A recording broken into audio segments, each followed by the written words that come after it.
Meron tayong naging project dito mga kabisyo. Chassis siya, yung ulo niya halos dumikit na dito sa backboard niya. Gawa nung na-damage.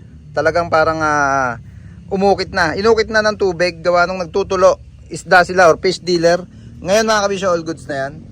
May galapa na mula rito yan hanggang doon sa dulo. Yung pinakita ko kanina na damage. Ay sorry, ito pala yung picture. Pakita ko muna sa inyo yung picture nung bagong pasok sa atin yung unit na to. Ayan. Ayun yung picture niya, kung makikita nyo talagang halos ang laki ng kinain na ng kalawang. Ito na siya ngayon, pakita ko uli yung ginawa natin dyan. Galapa yan mga kabisyo, naggalapa na. In-repair muna yung chassis sa loob at ginalapaan hanggang doon nga sa kaninang pinakita ko. Ayan, ang naging problema mga kabisyo, dito siya dumadaan yung tubig.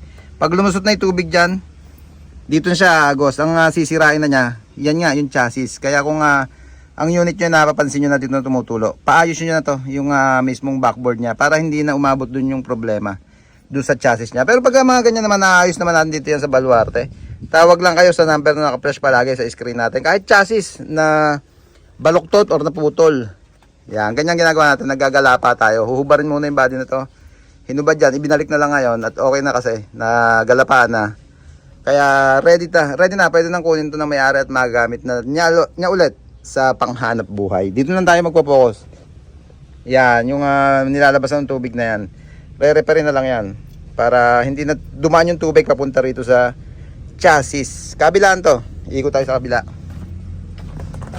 Ikot tayo. Ayan, yung galapa niyan ganun din. Ayan talagang medyo ano lang yan, madugo lang ang trabaho. Gawa nga nung tatanggalin mo ni body, iangat or iusod para makita natin yung mismong problema ng chassis. Pero all goods naman at nagawa na ng paraan yung kanilang bali na chassis. Yan